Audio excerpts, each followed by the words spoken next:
Ukraine got its independence from the Soviet Union in 1991. Under the Soviet system, a mother could abandon her newborn baby in the maternity ward by simply signing it over to the state.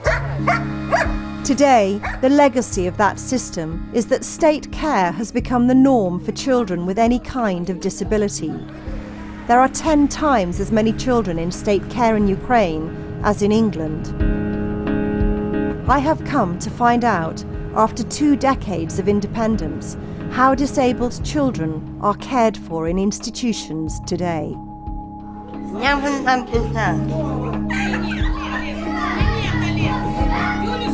I can see from looking at her that she's in a very chronic condition. She could die. I also want to meet young people who have grown up in state care and hear their stories. Такая боль была. Знаете, как гроб крышку. Закрывали в карцер, избивали нас, когда мы оттуда текали. Проснулся, позавтракал, укололи и спать. И так каждый день, день в день.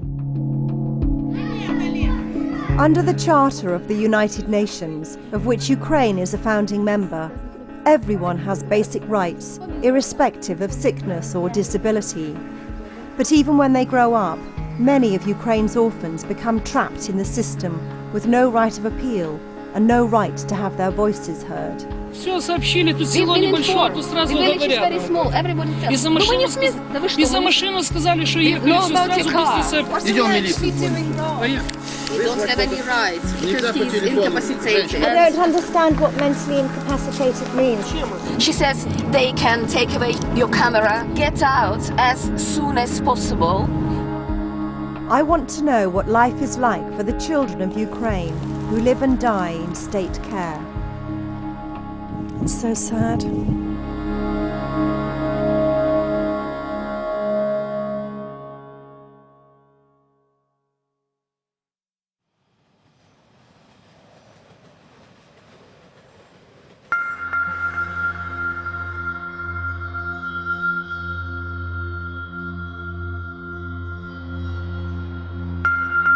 As co-hosts of Euro 2012, Ukraine is keen to prove it deserves a place at the EU table.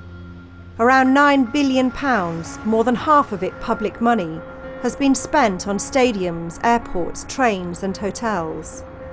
But whilst money has been found for infrastructure in the major cities, the budgets for the care of the weakest members of Ukraine's society have been under strain.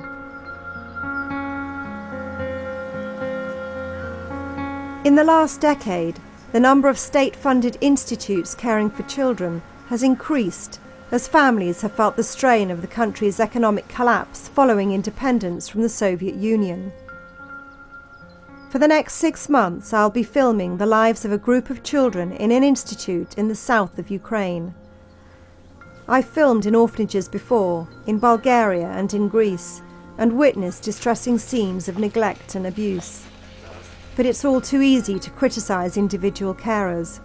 What I want to understand here in Ukraine is how the system as a whole treats disabled children.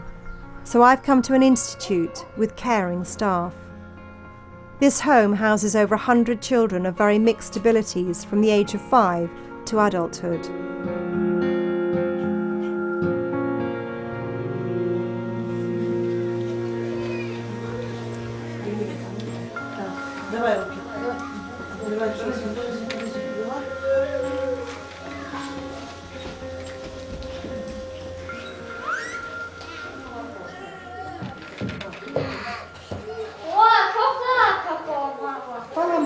Поламалась кроватка.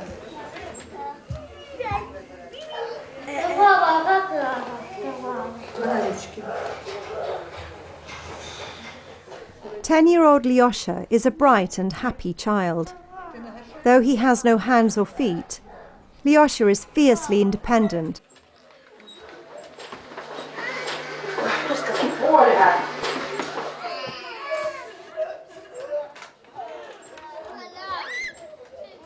His mother gave him up to the care of the state when he was a baby, and he has been at this institute for the last 6 years. This makes him what is called in Ukraine a social orphan. This means that, like so many of the children here, his parents are still alive, but are unable or unwilling to care for him.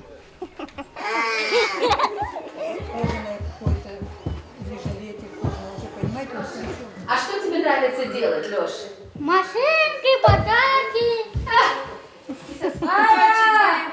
Обіду себе не дасть.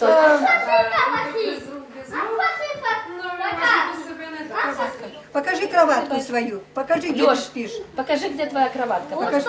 Нет, ну пойди, покажи. Lyosha is proud of the fact he makes his own bed and won't allow the carers to help him. He goes to the toilet himself. Oh, it's Katya. Katya is another social orphan. She also has living parents who signed her off to state care as a baby. She's been here for 18 years. She grew up unable to walk. It is only in recent years that she's become mobile.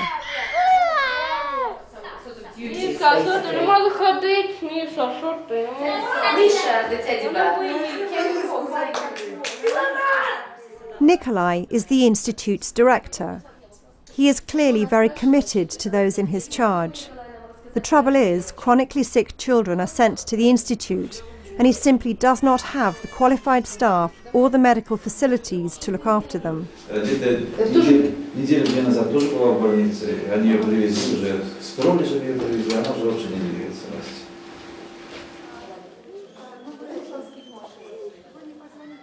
Ukraine has the worst HIV/AIDS epidemic in Europe and one of the fastest growing epidemics in the world. Among his children, Nikolai has the challenge of caring for an HIV-positive child who the carers are scared to look after. Я вам скажу, я раньше как-то добивался, чтобы его как-то забрали его отсюда, потому что девочки боятся это самое. А так, если с человеческой стороны взять, он у нас же здесь живет, получается, сколько? Уже, наверное, лет 6-7. Сейчас его отправить куда-то, мне жалко его. Ideally, Nikolai would like to see all his children growing up in a family, but so far not a single child has ever been adopted from this institute. Оно везде казенщина, понимаете, что у меня здесь казенщина, казенное все, что они попадут в другой интернат. Она просто сама система такая. You see, this is formal and official. А то, что здесь их 20-40 человек, все в куче, их ничему не научат и ничего не добьются никто. Ничего не добьются. Там можно научить одного-двух, но не 40 сразу. Они по головам тебе будут лазить и ничего не научатся. Как бы ни старались. Просто скажите, что бы я не хотела, но нереально. Ребенок будет в семье, тогда что-то можно добиться. А так ничего мы не добьемся. Ни здесь, ни в другом интернате. Nikolai despairs that he has sent children who have multiple problems. 6-year-old Sasha is one of those children. His weight is dropping off him, and Nikolai is at a loss as to what to do. So tiny, isn't he? He's so tiny. Sasha's parents left him behind at the maternity hospital because he had so many problems, so many health problems.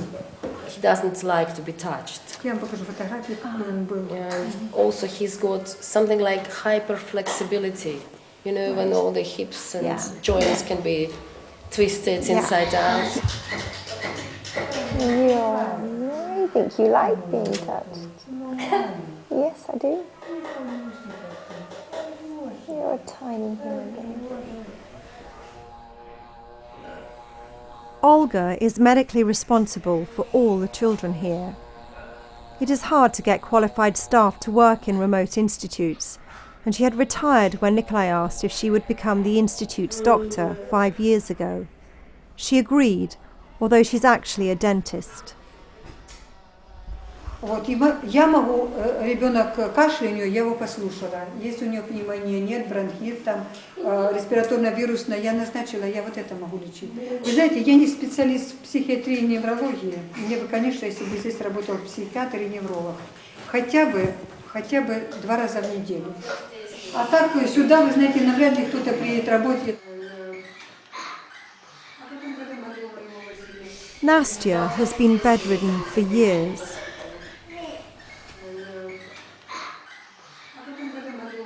her rib cage is deformed and it's impossible to feed her through У нее врожденный tube. свитер, искривление дыхательных путей и сужение, понимаете? Поэтому... And her basically breathing channels are very narrow and twisted, deformed from her birth. Oi. She's... And horrible, she suffers from horrible bouts of epilepsy. How long has she been here for, Olga? No, since she was 5. Does she have parents? Yeah, she's a social orphan. Her parents have given up their rights and they've never visited. На 126 человек у нас только 4 сироты. А то у всех есть полных, родители. да? Полных 4 сироты. Ну, вы знаете, читаешь историю жизни ребенка там. Родители, большинство алкоголики. Большинство. Вы знаете, я всегда молюсь, честное слово. Идет приступ, а я молюсь, прошу, Господи, прекратите мучения выздоровлением. Я верующий человек, поэтому, вы знаете, я очень часто.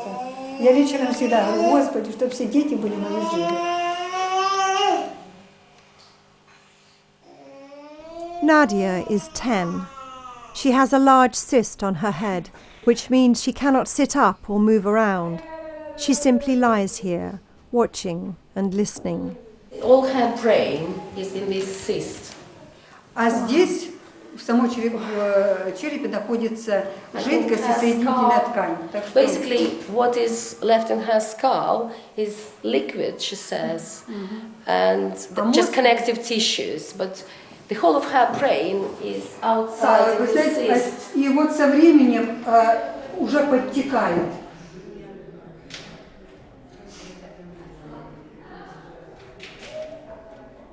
She was seen by a consultant when she was still at a baby. Наших детей в 2008 году осматривал психиатр с областной детской больницы. И во всех историях написал, реабилитации не подлежит. Представляете? Во всех.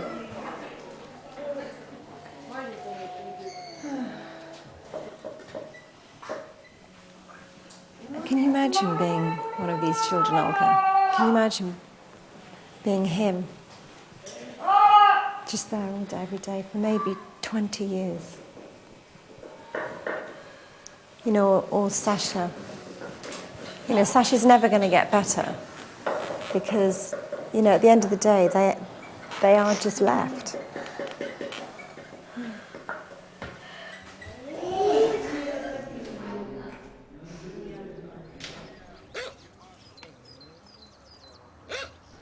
When a baby is abandoned at birth, it's placed in a baby unit up to the age of 3, then moved to a children's home until 5, before being passed on to an institute like Nikolai's until adulthood. According to Nikolai, where you go as an orphan is a bit of a lottery. As a result, children who with loving care could have lived a normal life end up alongside those with quite severe disabilities and very different needs. How you get looked after is also potluck.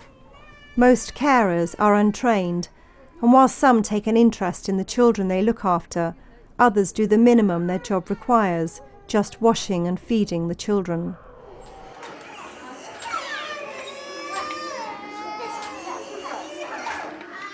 This institute has carers who do their best, but with a ratio of 9 children per carer, it's not an easy job. Under the Soviet system, it was widely accepted that institutionalized care for disabled children was potentially better than parental care. Parents were considered ignorant in the field of raising children, and although it was accepted that parents had the right to bring up their own children, this was seen as the delegated right of the state.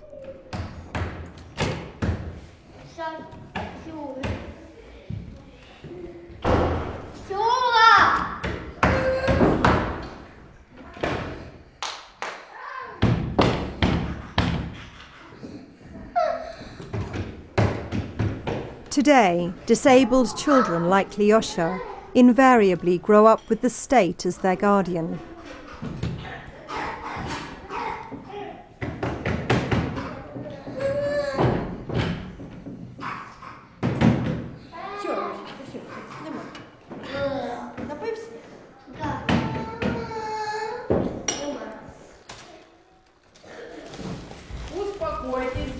Сейчас кушаем.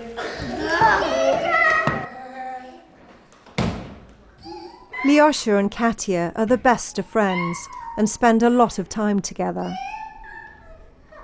Their parents have never visited.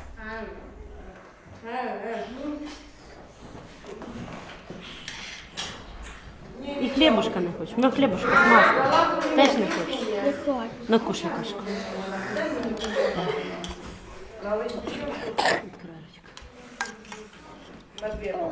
Не хочеш? Гаряча? Голова гаряча? Та ні, нема тебе. Головка болить просто. Головка болить? Ну ти не гаряча? Ні. Давай будемо пити. Никита, дай бутылочку, дай Тане. Ти не хочеш кушати? А? Кормить? Миша, а що таке, Миша?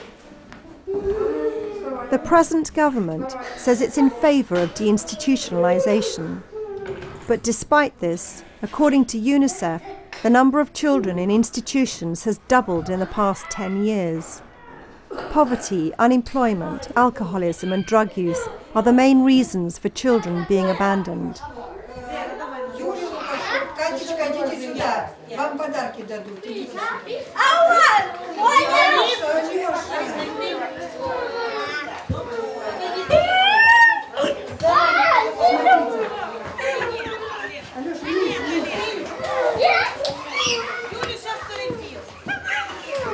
Вот хорошо.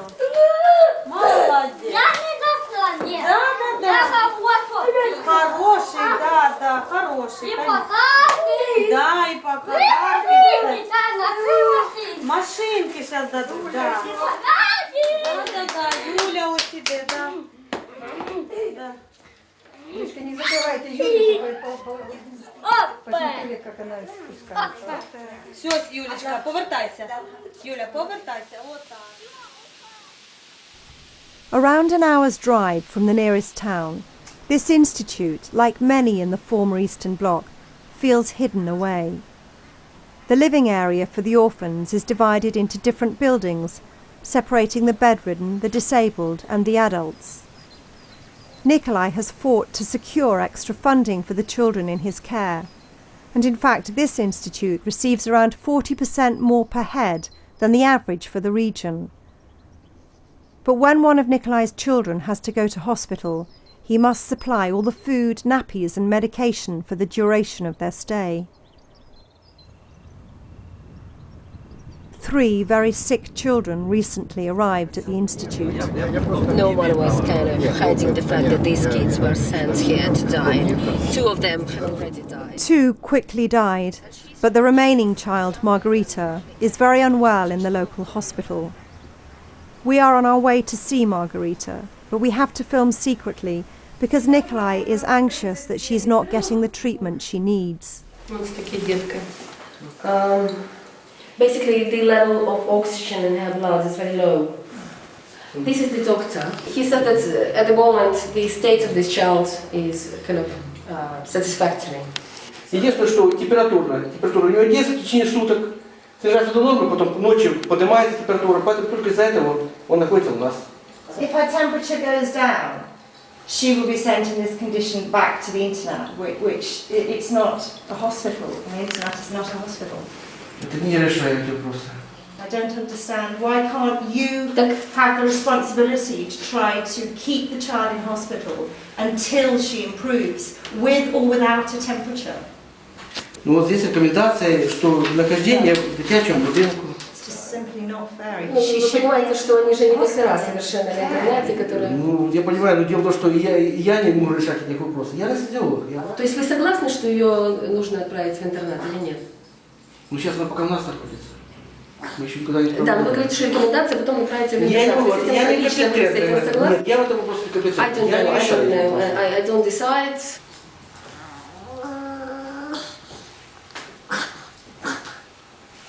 Я сидел напротив этих врачей областных и им говорю, ну вы такое говорите, вы просто спихиваете мне этого ребенка и все, я не знаю, что с ним делать. 2 умерли, я говорю, сейчас 3, ну как я буду заняться, я не представляю себе. Вот он придет ко мне сейчас еще немножко, там восстановится там у него дыхание, насытится кислородом, вы его отправите опять или в детское отделение. Ну конечно, а детское отделение к вам, он пойдет ко мне. Да, да, и да. опять еще задыхаться. A senior paediatrician joined us. I am not a doctor, but I can see from looking at her that she's in a very chronic condition. This child, you know, she could die. So whether she's got a temperature or not, I cannot understand how 2 doctors could send her out of a hospital to an institute where there's no medication. I cannot understand this. Can you please try and explain this to me? Да, эти проблемы обсуждались не на нашем уровне, решались, как быть с этими детьми. This is not our level of solving problems. Местонахождение этого ребенка и лечение. Лечение на базе нашей больницы. Это не в нашей компетенции. Решать, куда этого ребенка солнышко отправить. Конечно, я тоже. So if doctors don't make the decisions. Я понимаю, что это катастрофическое состояние, катастрофа, вы говорите. Я это понимаю, да, это катастрофа, но она не сегодняшнего дня. Это не острая катастрофа, это катастрофа отдаленных дней с рождения ребенка. И он постоянно вместе с этой катастрофой живет, существует. А есть ребенок, который брошенный с рождения. Понимаю этот вопрос. Так что таких детей много. Вы просто увидели одного, а других, которые там детские постарше и прочее, таких детей очень много.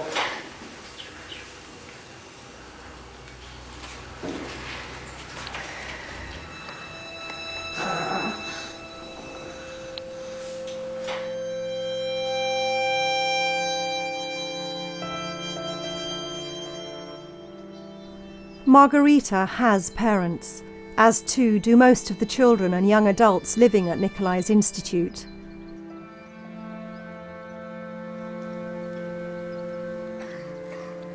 When a child reaches 18, it is the norm to be moved to an adult institute.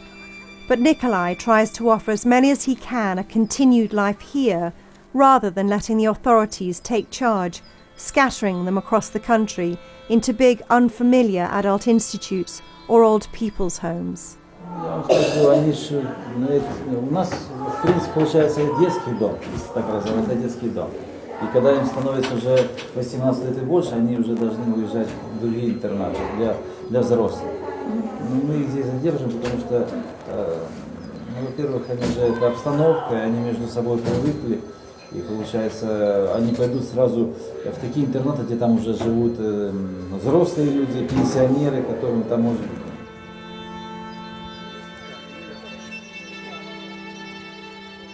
Whilst filming with these adults, I became aware of a status in Ukraine that appears to hold young people in the system even when they are capable of living in society. Some young people are officially given the status of incapacitated by the court. An individual may be categorised as incapacitated if they are judged to be unaware of their actions or not in control of them. Most of Nikolai's adults have this status, and for many of them I would not have questioned their need for long-term care. But it seems this status is also given to some who are quite capable of being integrated into society.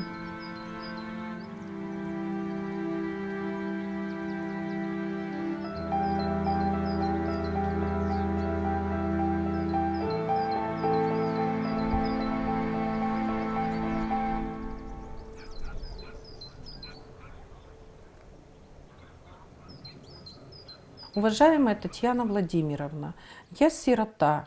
Хочу рассказать вам историю своей жизни. В детстве у меня умерла мама, когда мне было 7 лет. Меня отправили в интернат. В интернате ко мне ставились плохо. Все учителя говорили, что мы проститутки, суки, что мы в этой жизни никому не нужны.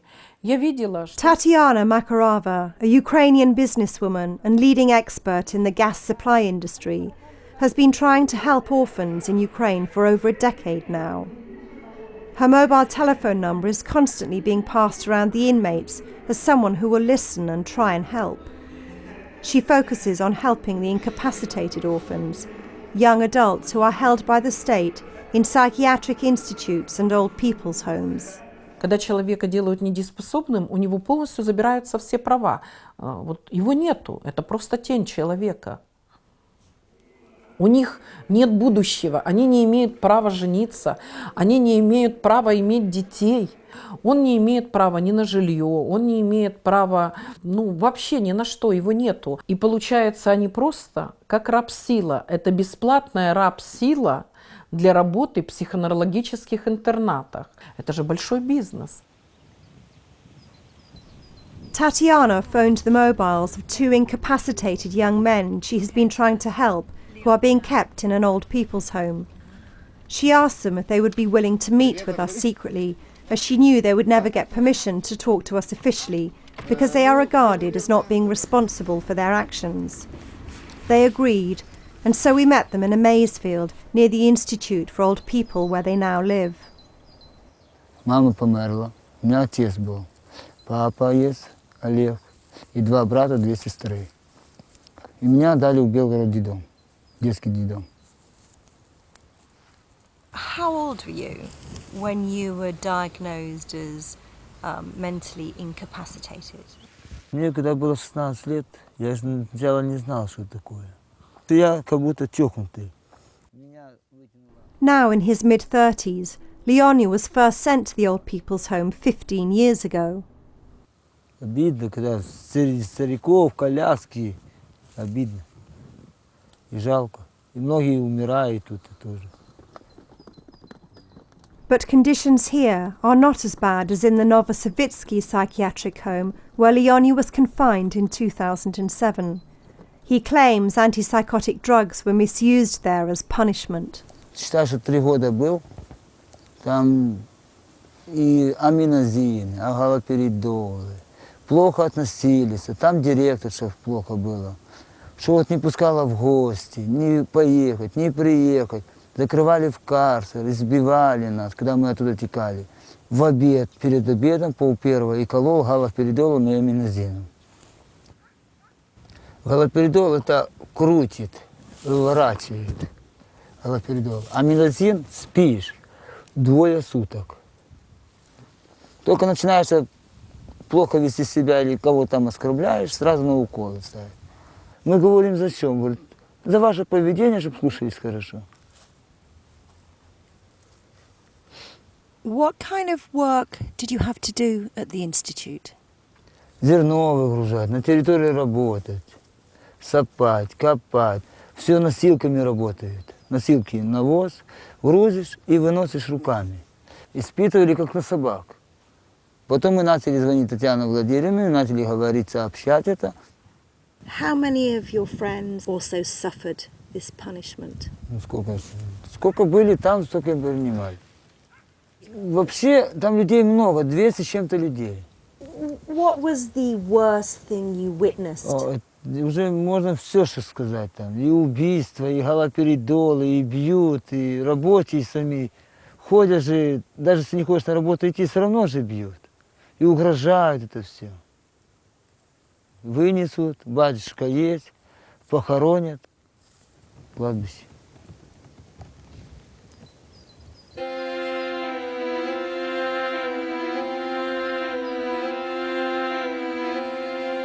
It's one thing to be mentally unwell and to need to live in an environment with carers for life, but it's another if you are capable of independent living and you are held by the system against your will.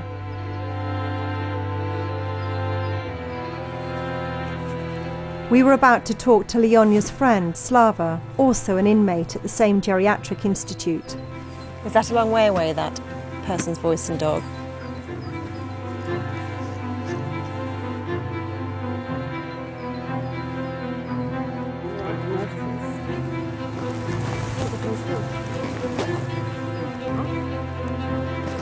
The institute's director had got wind that outsiders were in the area. Нам уже все сообщили, тут село небольшое, тут сразу говорят нам.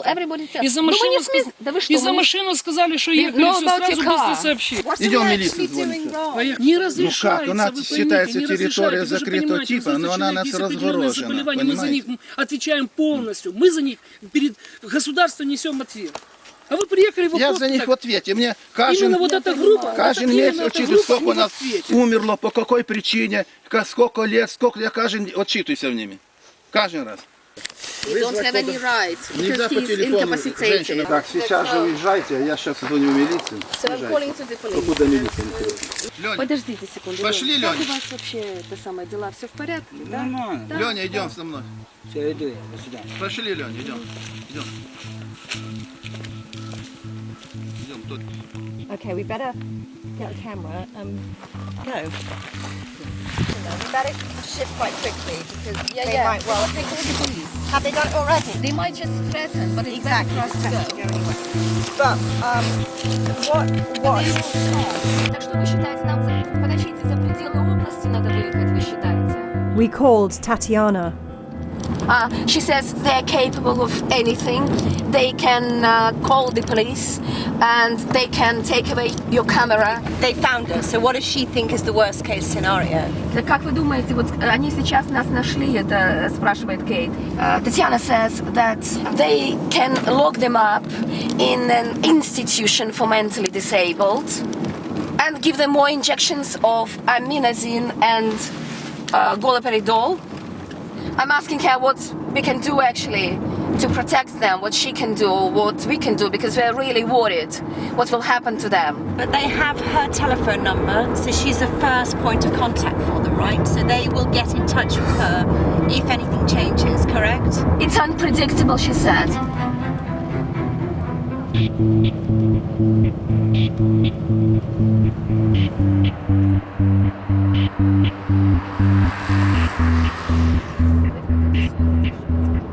Tatiana says that basically when orphans graduate from orphanages, there is nowhere to go for them, nowhere to go. And she says it's very easy to tuck them away in these sorts of institutions because they're free labor.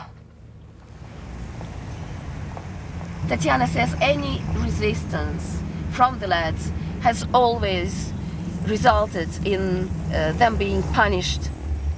What I don't understand is why she seems to be fighting this battle alone. Where's the attention of the rest of the country? Ministers, government, NGOs, where is everybody else when it comes to this? Tatiana says that I've appealed to so many institutions and people and basically no response. They don't care. Has Tatiana heard anything from the lads since we left? She tried to get in touch with those lads, but she couldn't. They don't answer their mobile phones. She will keep trying, but as it is at the moment, she doesn't know what's happening to them. And she says, I'm praying to God that everything will end well.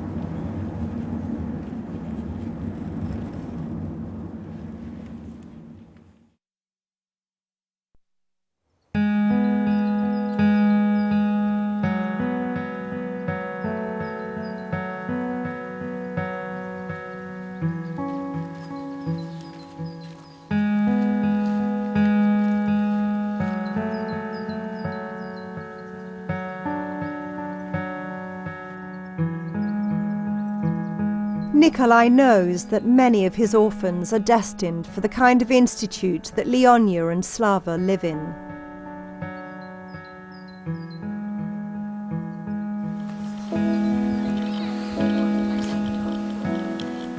But for a small group of Nikolai's boys, there is hope for a better life. Nikolai has selected some of his more capable as boys with the most potential to learn and to develop. He wants to prevent them from becoming yet more institutionalized adults, seen as incapable of learning. So he has plans to move a selected group into a house that is being renovated on the campus of the institute and educate them. Nikolai managed to get donations from Russia for the renovation. The Ukrainian government also contributed after Nikolai highlighted how things need to change. It's a huge responsibility to take on in such a remote place. But Nikolai wants to start giving his children a better life, and this is the first step. The boys will live and learn together, side by side, as an extended family.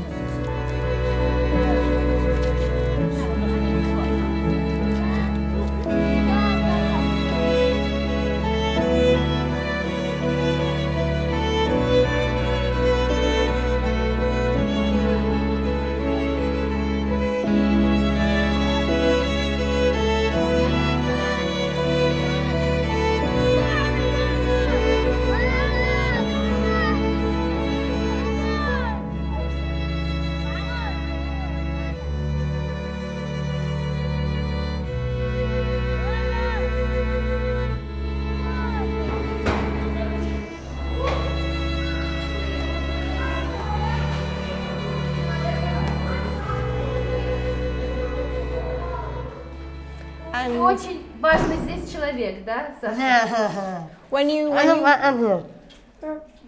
you think about moving into the little house, what feelings do you get inside you?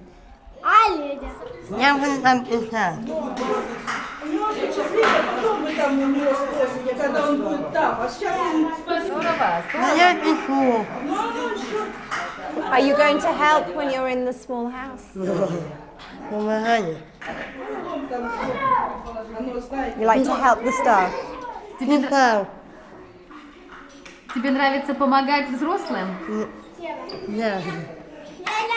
The boys will move into the group home in a few weeks, but in the meantime, life continues unchanged.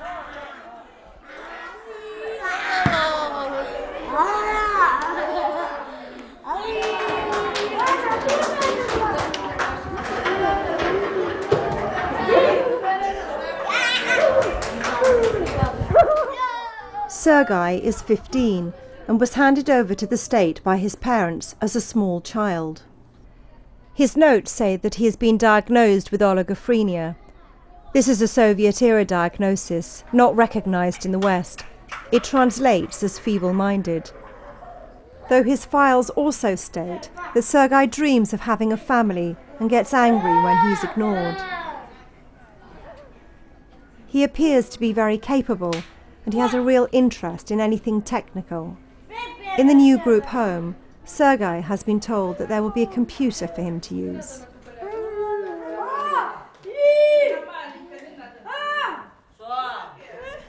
Sasha is the leader of the boys moving into the group home and is very popular and caring. His file says that he suffers from hydrocephalus and a degree of idiocy, but also notes that he is very cooperative and very helpful to the staff. With so many to look after and a lack of individual attention and stimulation, institutionalization sets in, with the boys showing classic behavior like rocking and self-harming.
In 2006, when Ukraine ratified the UN Convention on Inhuman or Degrading Treatment, the government promised to create a system of independent monitoring of institutes within a year. But 6 years later, human rights groups say that no effective system is in place.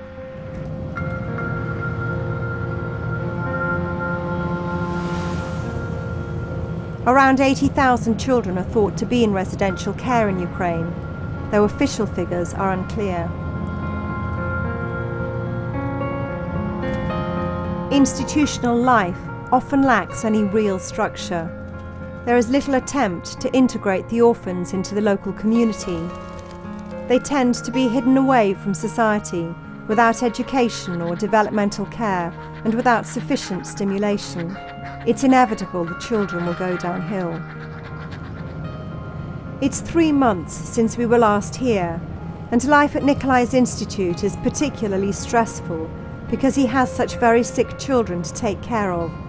Yet this is officially a non-medical establishment. Today, however, there's a good feeling around the campus, as Sergei, Sasha and the rest of the boys are rehearsing for the opening ceremony of the group home in a few weeks' time.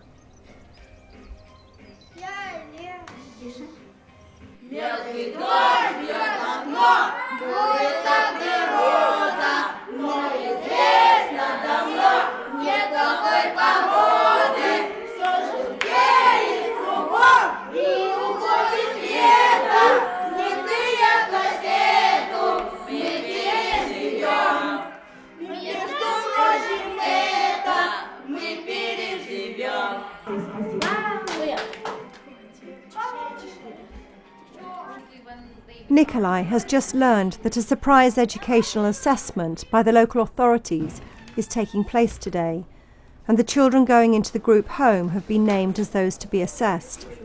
Everyone is worried that this assessment could jeopardize the move of some of the boys if they are categorized as not capable of learning. Sasha is the first and is very nervous. Ну хорошо. А ты знаешь, вот, как называется село, где вы живете тут? Нет, не знаю. Есть село? Саш, вот здесь давай посмотрим, я тебе фигурки буду показывать, а ты, может быть, какие-то умеешь назвать даже. Хорошо? Сможешь назвать. Вот посмотри внимательно. Вот это что это? Круг. Круг это, да. А вот это, знаешь, какой цвет? Если скажешь, какой это цвет? Розовый. Все, пойдет в домик. Цвета знает. Давай, посмотри, они одинаковые, вот эти двери? Одинаковые. Совсем-совсем? Да. Ну посмотри, какая это. Посмотри, какая это рыбка, и посмотри, какая это. Ну что, они совсем-совсем одинаковые? Нет. Посмотри, Александр. А. Да, все. А, еще. Громко. Громко. А. Еще скажи А. Все, давай, молодец, иди. Помучили тебя. Да, что, ему интересно, я думаю. Мы сейчас раз. А что ты уже умеешь делать? Расскажи. Быстро умею цветочки делать. Так, а что ты еще хочешь научить? Чему еще хочешь научиться? Угу. Читать хочешь научиться? Я только буквы учу все. Так, какие ты буквы знаешь? Назови. Буквы. Фы, да. А придумай слово, которое начинается со звука Ф.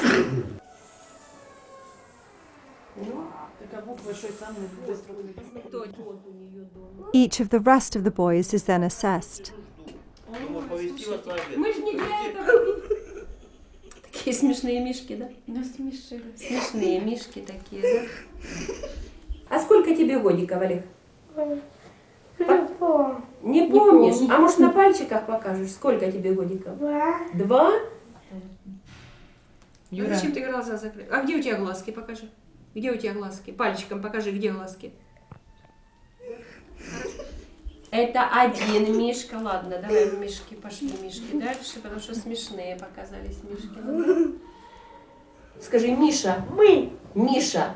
Мишка. Миш. What happens after these assessments have been made? То есть развиваться они все будут. Но возможности у них ограничены. У кого-то они более ограничены, у кого-то они менее ограничены. То есть сложную программу усваивать, конечно, весьма сомнительно, что у них получится. Но то, что они развиваться будут, однозначно. Здесь они сейчас, это как бы эксперимент все равно. Это впервые в Украине, вот как нам сейчас поставили, да. The purpose of the assessment was not explained to Nikolai, nor was he told how the boys had performed. But hopefully all the boys will be allowed to move into the new group home as planned.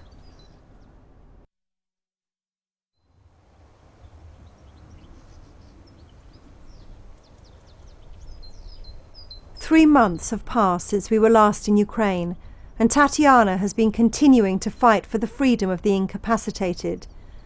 She has successfully managed to get a handful of young men out of the institutes where they were being held by arranging to transfer their guardianship. Tatiana has arranged for us to meet Boris. He is officially incapacitated, but while he was living in an institute, a worker, Zinaida, got to know him and with Tatiana's help was able to take over Boris's guardianship. Здравствуйте. Born in the Soviet era, Boris has never been happier than living here with Zinaida, who he calls mother, and her mother, who he calls grandmother. He is so very proud to have a family at last. His dream is to be rid of his incapacitated status so he can enjoy the basic rights of those living free in society. This is where Boris lives.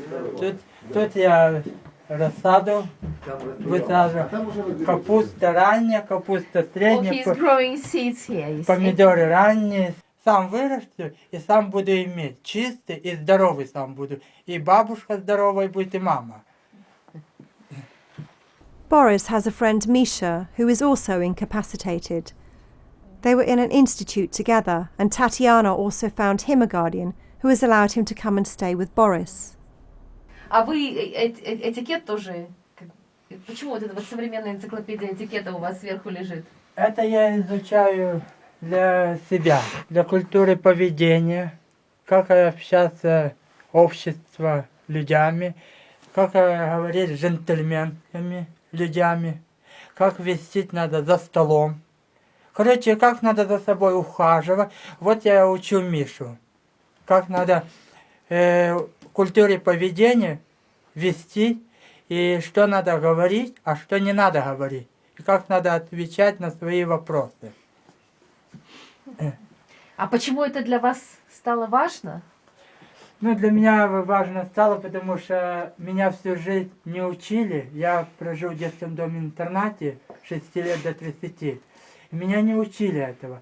Это спасибо Татьяне Владимировне, это она мне помогла найти эту книжку, чтобы я учился и выходил к людям. Чтобы люди видели меня, что из детского дома-интерната можно сделать нормального человека. Как я говорю, знаете, из умного можно сделать, а из дурака можно сделать умного. Я говорю. Это старый дом еще. Этому дому уже 100 лет.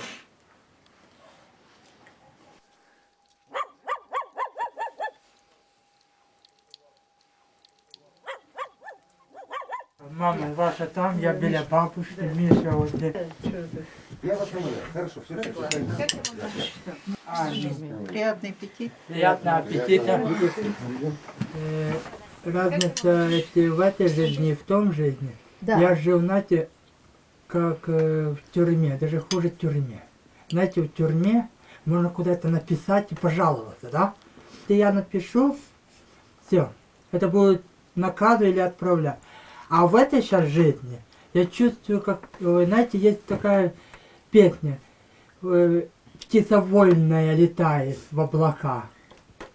Вот эти я чувствую, я как птица вольная. И спасибо еще раз этой маме, дай Бог ей здоровья, дай Бог ей внукам, детям, что она детей протянула руку. Я сейчас чувствую свободным, вольной птицей. Куда хочу, поехал. Куда хочу, приехал. Куда хочу, пошел.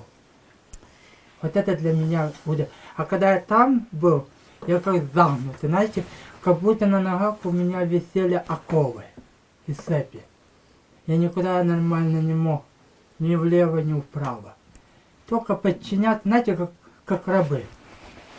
Это не жизнь была, это адское мучение было в этой жизни, которую я прожил.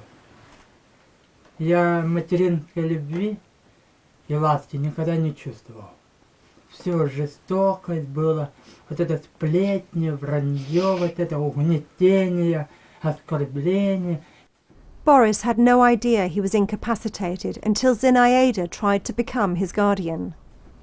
Боря приїхав додому, в автобусі там читав, було літо, тепло. Він приїжджає додому, приходить до мене: мама, об'ясніть, що це таке? Я почала читати, я була в шокі. Там взагалі вказано, що він не орієнтується в окружаючій середі, він не соображає, де він знаходить, він не відповідає за свої дії. Там взагалі таке написано, що я почала йому об'ясняти, я говорю: Боря, просто ти живий труп. Ти от лежиш і нічого не робиш, нічого не соображаєш. Лежиш і дивишся в потолок. Коли я взял эту бумажку, что я там на пене недееспособный, короче, такое, что, знаете, я в шоке. Для меня шок это был. Без моего ведомости взяли и ничего не сделали. Почему она меня повлияла? Потому что я не мог никуда, ни в какие станции, никакие двери открыть. Без этого. Потому что меня никто слушать не будет по закону. Даже если я женюсь, это будет брак. И начал рассуждать, по каким законам это они поставили и без меня решили. Они покрыли мою жизнь. Мы почти по этой бумаге я не живу. Я лежащий труп. Просто. Boris was an inmate of the same old people's home that Leonia and Slava from the Maysfield still live in. Это для меня было темное пройдение. Знаете, как гроб крышку закрыть. Я за всю жизнь так никогда не рыдал. Такая боль была, когда отправили. Это я не мог вынести. На ток ходили 2-3 тонны ячменя и пшеницы. По 20, по 30 тонн. Да, брали вручную и кидали.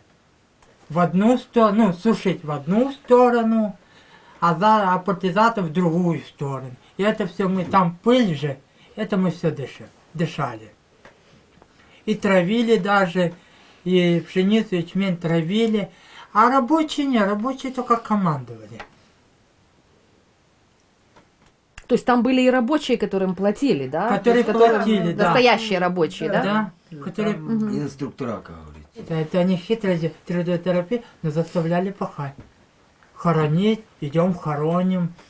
В каждой комнате там 3-4 человека, стариков. Вот умер, он лежит в постели, да? А мы только, как меня, ну это сильный, крупный.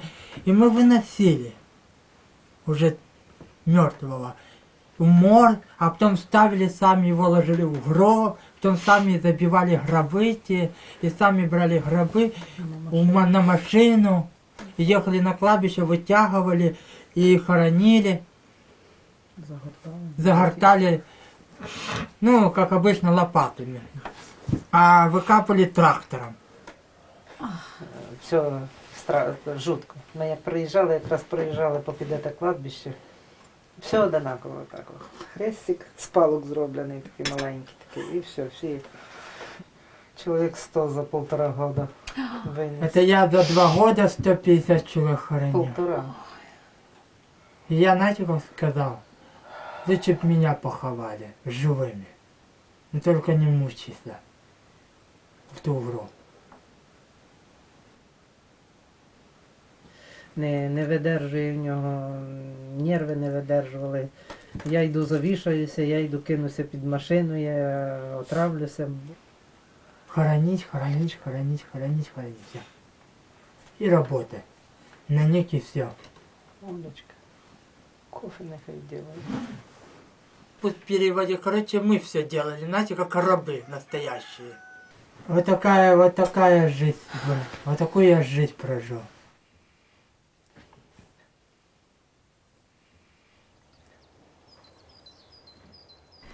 Nikolai hopes that by giving some of his children the chance to live in a group home, they may escape the kind of life in an adult institute that Boris had to endure.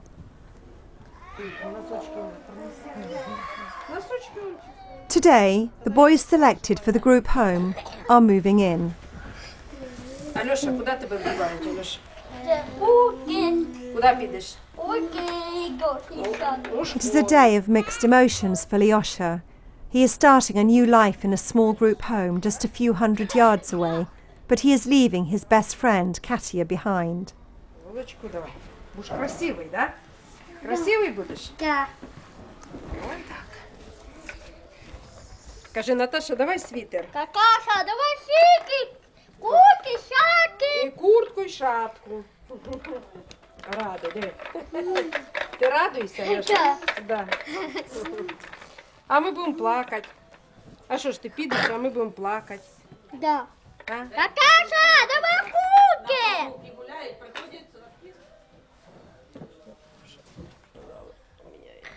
Шапочку. Бач, вона сама падає. Як будеш Таню цілувати? Куди будеш цілувати? От так будеш цілувати. Молодець.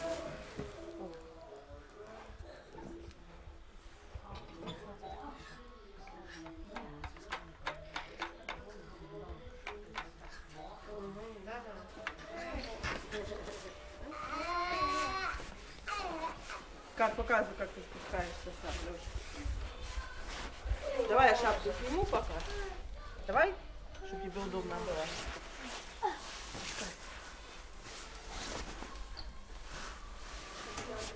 До свидания, Лёша. До свидания. Ага, иди моя. Ага, иди. Иди сюда, ага. Ага, иди сюда. Иду, ага, иди сюда. Все, Алешенька, до свидания, детка. Иди в школу. Все, пока. Маши пока. Все, пока. Пока. Ручкой маши пока.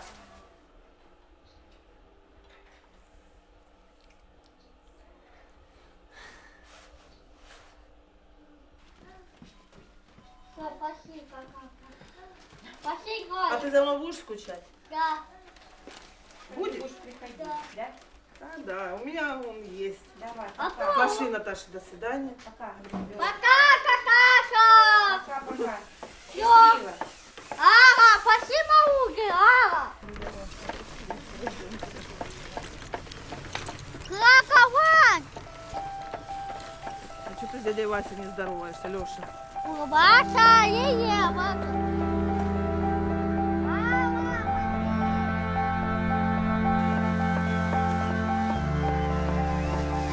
Теперь ты будешь, Леха, жить тут, видел?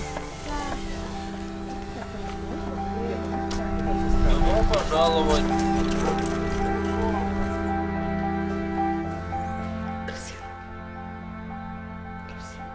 Че со мной пойдешь? Да. Со мной пойдешь? Спасибо, пожалуйста. Куда пойдем? Здравствуйте.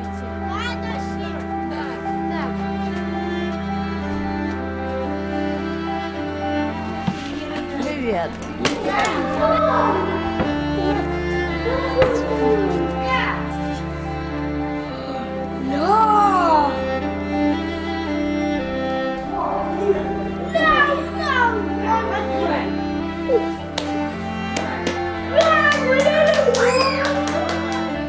Не плачь, Люш. Куртка ты. Куртка, потом со мной пойдем. Пошли походим с тобой. Иди, иди.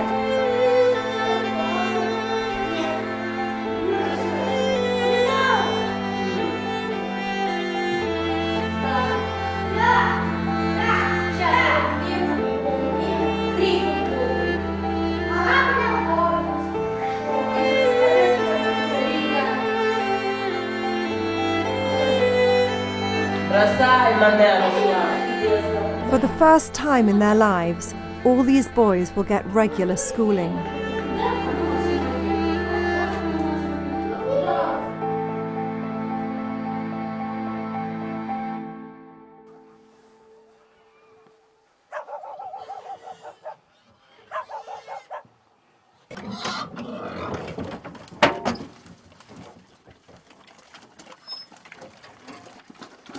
У Татьяны Владимировны есть девочка Катя, ей 10 лет. Она меня учила, как надо читать, как надо писать.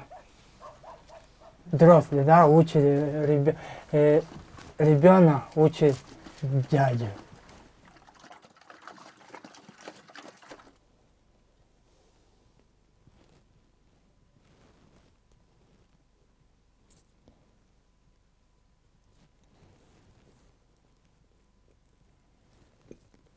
Ну, в жизни моей произошло, это, конечно, произошло то, что из детства меня сдали в детский дом-интернат. Были подростки, ну, выше меня. И, конечно, они меня начинали насиловать. И в постель ложили. И, конечно, я сопротивлялся сперва, но маленькие сдачи не дадут, слабый, а те высокие. Ну, я жаловался директору, учителям, но они, наоборот, ругали меня сами. Типа, они говорят, что я сам захотел. А я говорю, я не хотел, меня на силу это заставлял, брал. И все. Ну, тогда, конечно, чувство для меня это было ужасно. Отвратительно, конечно. Я, знаете, как покрыла тьма для меня. Когда это мне сделали, как было конченным уже. Я уже, говорю, не человек был, а последняя там мразь. Когда это они сделали. И я потом помню, бился головой об стену, об перила, потому что они нарушили нерв мой. Вот это. И я не знал, куда себя девать.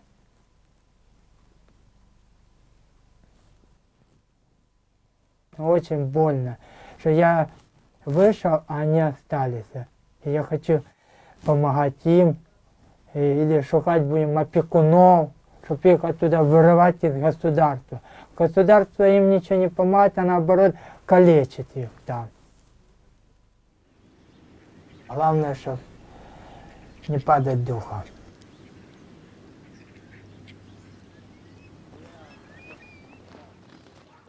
According to an independent sociological institute, at least 20% of those labelled as incapacitated are perfectly capable of independent living. While Boris waits for his next court date, he is enjoying sharing some time with Misha in the local community. Давай сюда, давай. Чтобы не наглел, мы упадем все равно. Вау! Идиот! Вау! Вау! Вау!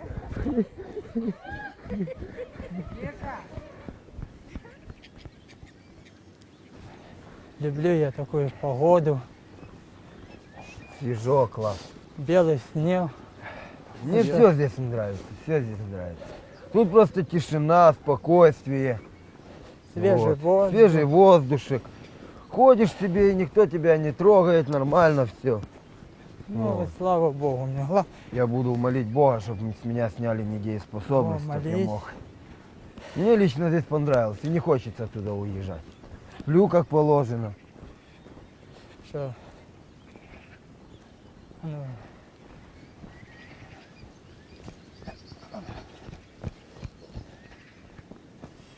Давайте помогу.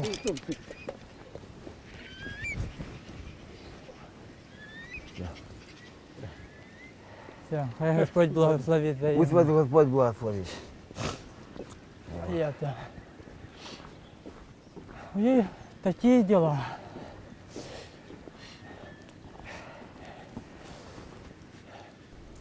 Tatiana feels that the fate of the incapacitated reflects a system that sees them as worthless, throwaway people. It's been 3 months since we last saw Sasha. He is weaker now. He eats well, but he's losing weight, and they can't explain why. Мы его в больницу возили, ну что, посмотреть там, ну нет никаких. I just find it astounding that a professional would look at him and the state of him and say, you're fine, you can go back to the institute, you're fine. Во-первых, вы, конечно, сейчас завтра уедете, а буквально, может быть, через неделю приедут все районные врачи смотреть детей, потому что 2 раза в год их смотрят, 2 раза в год проводят медицинский осмотр. А вот они приедут, посмотрят на них, скажут, все нормально. И все. Да ну? Да ну, Оля, ну елки-палки, если что ему даже, там, ну что они посмотрят так, все нормально.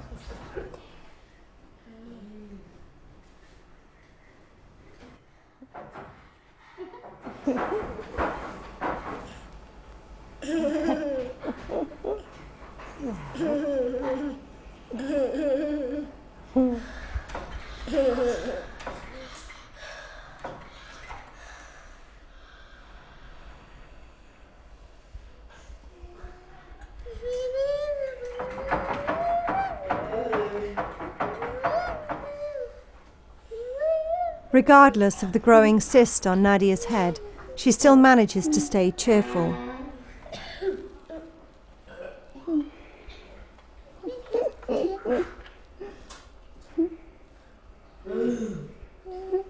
Грустно. Но вот, а если ребенок здесь умирает, что происходит? Вы стараетесь тогда родителей найти?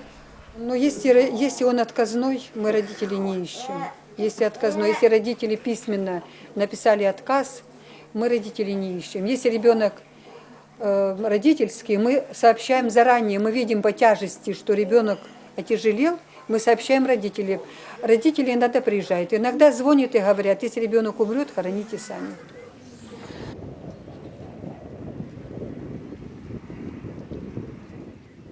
Two of Nikolai's bedridden, Nastya and Margarita, are both back in hospital having had a short spell in the institute.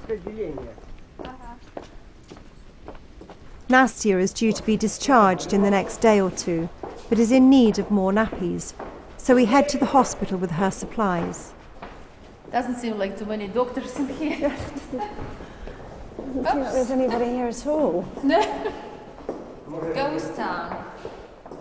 When we arrive, we can't find any staff. Have we lost her? No, it's just no doctors. He's trying to find someone from the medical staff, that's all. Can you smell her, Olga? Just smells like sort of rotting skin. Yeah. Bless her. She's due back to Nikolai's on Monday. So that's 3 days.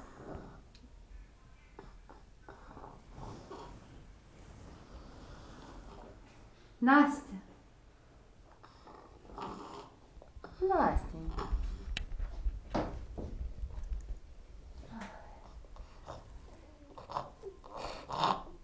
Настя.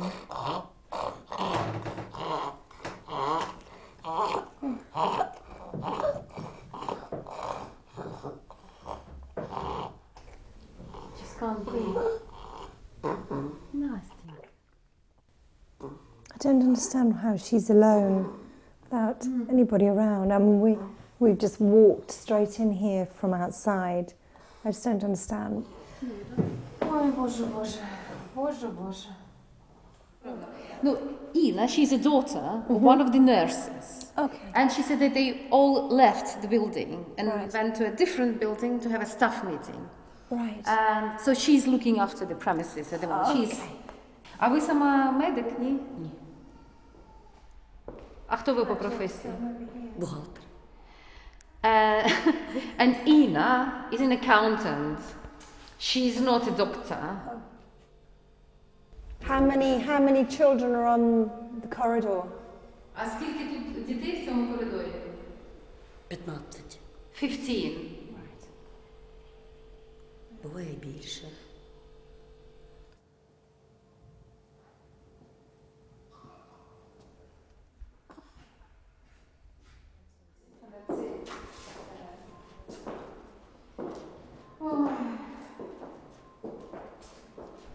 While we are at the hospital, Nikolai calls with some very bad news. One of the bedridden boys who shared the same room as Nastya back at the institute has died. He was just 11 years old.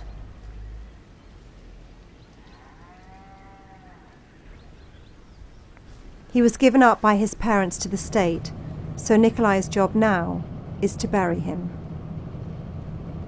What diagnosis do they give at the hospital as to the cause of death? He suffered from hydrocephalia. Okay, Hydrocephalia, yeah. you know, it's The swelling kind of, of- swelling of the brain, brain. yes. Yes. And that's the official diagnosis. But it's kind of strange because Olga, for example, the doctor, she told me that on Thursday they were able to play with him, and this is not a child. who looked like he was about to die. He was not considered really sick.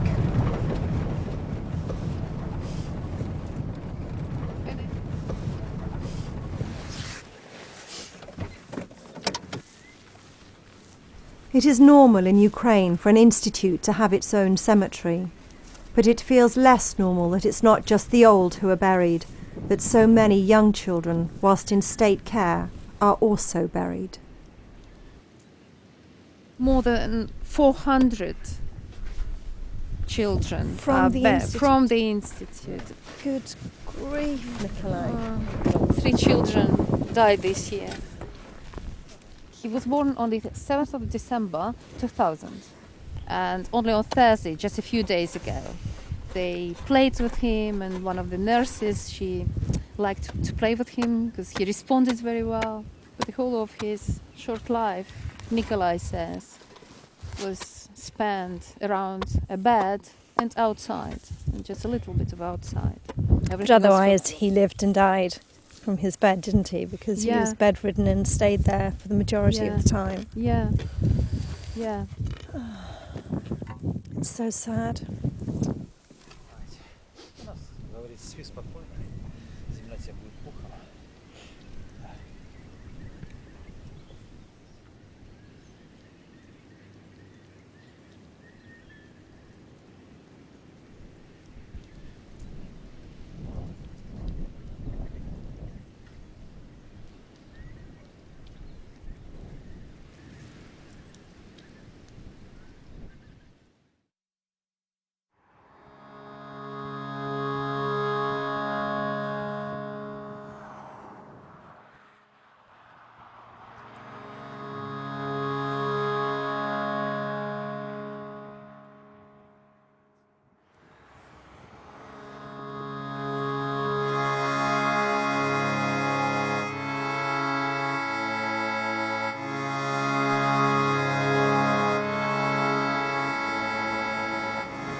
Ukraine is minus 20 degrees in the depths of winter.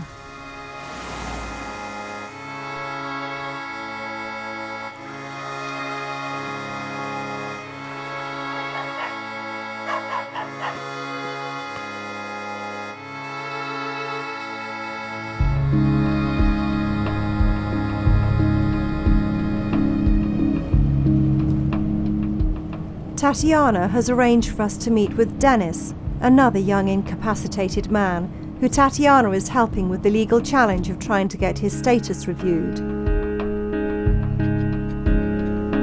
Dennis hopes he may soon be categorised as normal and may be recognised by the courts as someone who can be responsible for his actions. Dennis has cerebral palsy and has been in and out of different institutes, running away several times, and he ended up living on the streets as a preference to life in an institute. Нашла милиция меня в конечном итоге, привезли туда. Проснулся, позавтракал, укололи и спать. И так каждый день, день у день. Ну не только я там страдал, там многие ребята страдали, которые просто соображали. Like Leonia, Dennis was sent to Novosibirsk Psychiatric Institute. Или даже вот такие вот случаи. Человек умер, вот, как в Новосоветском. Вот часто умирали, и никто никогда не вез на медэкспертизу. Вот так вот. То есть бизнес налаженный хорошо. В этом плане, чтобы нас больше государству. Проблем нету. An inquiry found that one inmate was beaten to death, and the institute is now under new management. The institute insists that sedatives are no longer used as punishment, that there is no more forced labour and no deaths as a result of sedative misuse. They say there's no physical punishment and patients take no part in burials. But human rights activists claim that there were many more unexplained deaths which have never been investigated. Потому что на каждого сироту надо выделить какую-то комнатку. Предоставить ему жилье, это в первую очередь. Им это невыгодно. Очень большие затраты. Поэтому проще вот такие заклады держать, его сплавили туда, проблем нет. Все. Сегодня он живой, завтра умер, эй, бог с ним. Ніхто не дивиться на це. Tatiana has worked relentlessly to get both Denis and Boris into the courts to fight for their official freedom. Until now, the incapacitated status has effectively imprisoned many young men and women in the system for life. But an inmate in an institution in the east of Ukraine has just had her incapacitated label removed by the court. This is the first time ever that an inmate of an institute has had this status revoked. If Tatiana can realise this for Denis and Boris, it will be an extraordinary achievement. Так это же любят, Татьяна Владимировна. Родные уже все. Ну так, родственники уже. Родственники, да. И вот смотрите, это ж сколько лет концлагерей ты пробыл там? С 2001.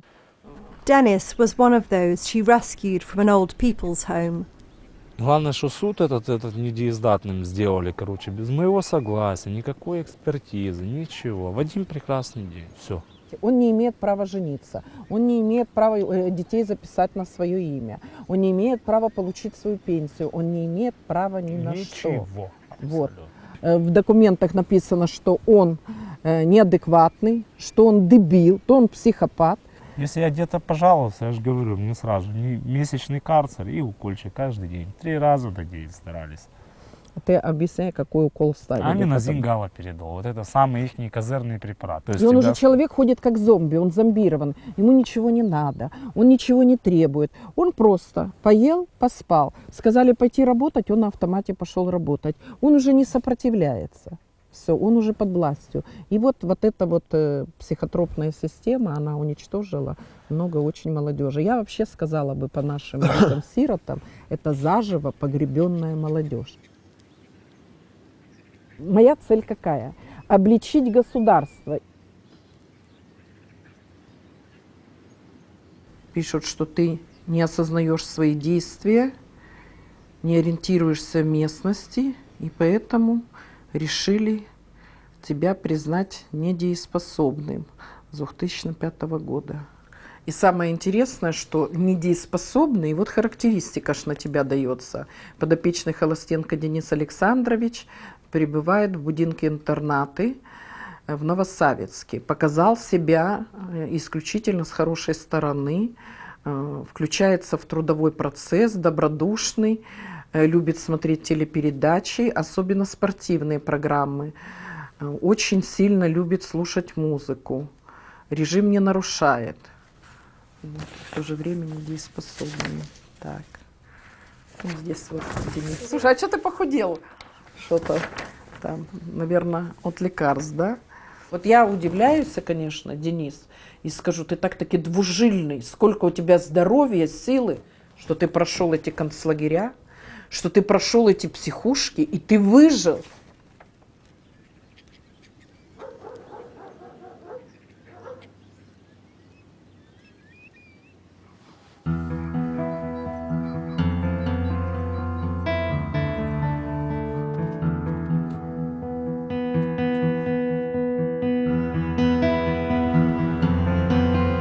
The roads to Nikolai's institute are perilous in the winter. A journey that took 1 hour in the summer now takes 6. The winter brings big problems for Nikolai, as he finds it difficult to get out of the institute and onto the main road to provide any of his hospitalised children with their supplies of food, nappies and medication. All this makes Dr. Olga's job even more difficult.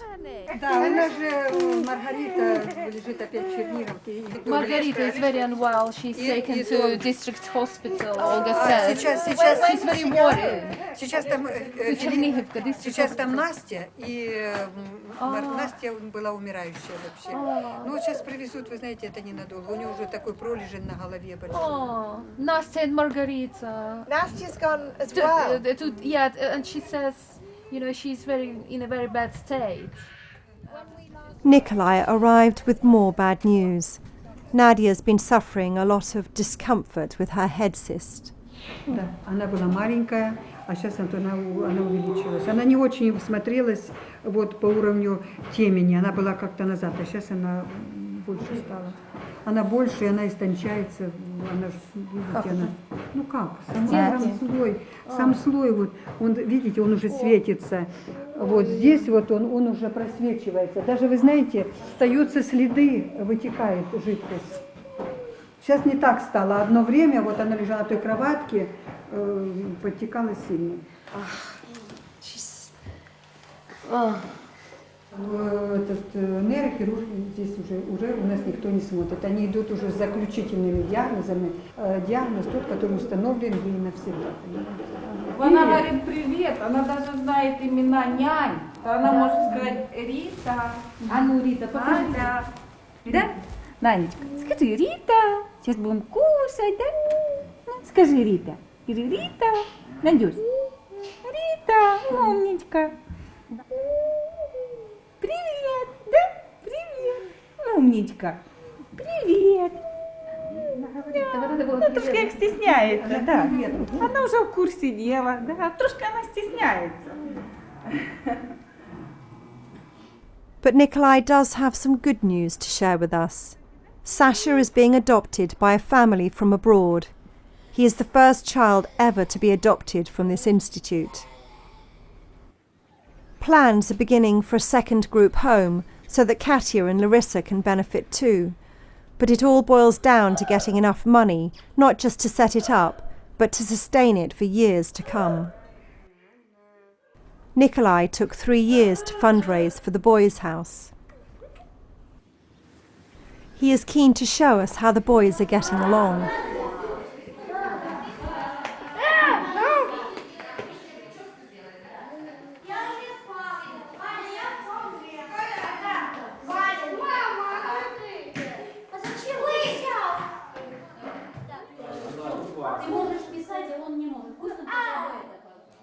It is quite extraordinary to witness their progress. For the first time, these boys are attending daily classes and learning skills that will hopefully one day help them to live independently.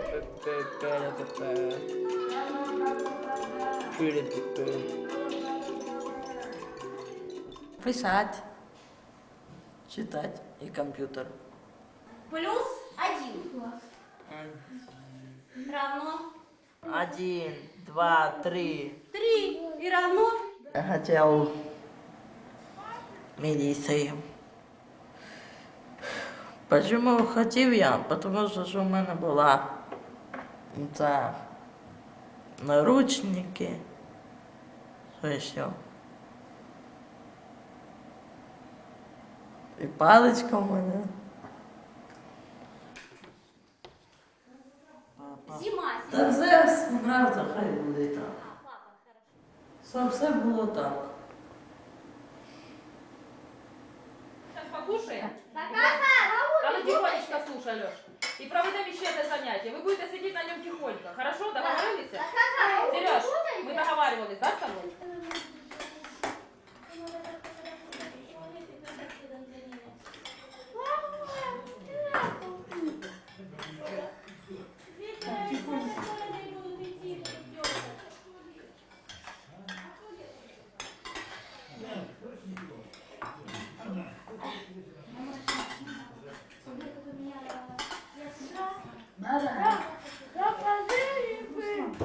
Я так думаю, что в ближайшие 10 лет они еще будут здесь.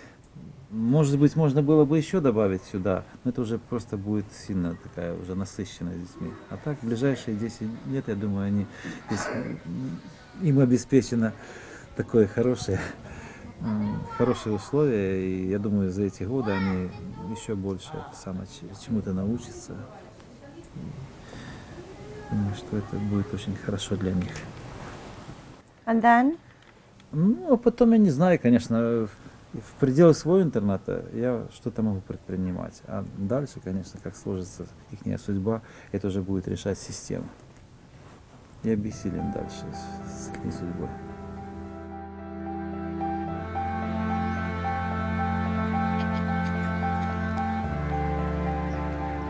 Whilst the group home gives the boys a much better life for now, it is worrying that all of this could be in vain should they end up in adult institutes like those described by Leonia, Boris and Dennis.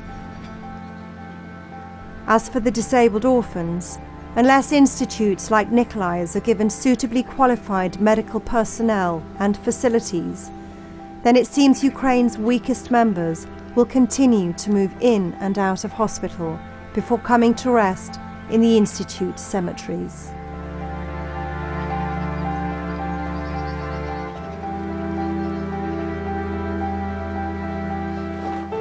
Nikolai received a home movie of Sasha from his new parents overseas, and we had shown it to the staff earlier on. But just as we were preparing to leave, 3 more carers approached us and asked if they could also see the movie of Sasha, as we had a copy on our laptop.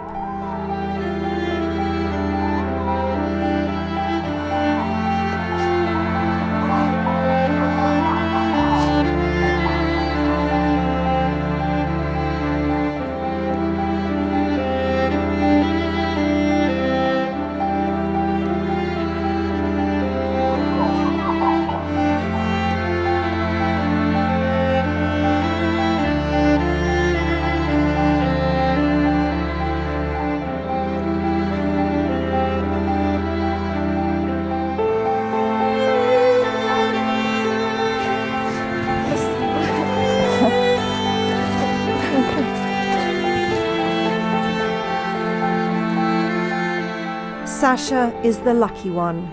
He has a family of his own now, and he has a chance of having a fulfilling life.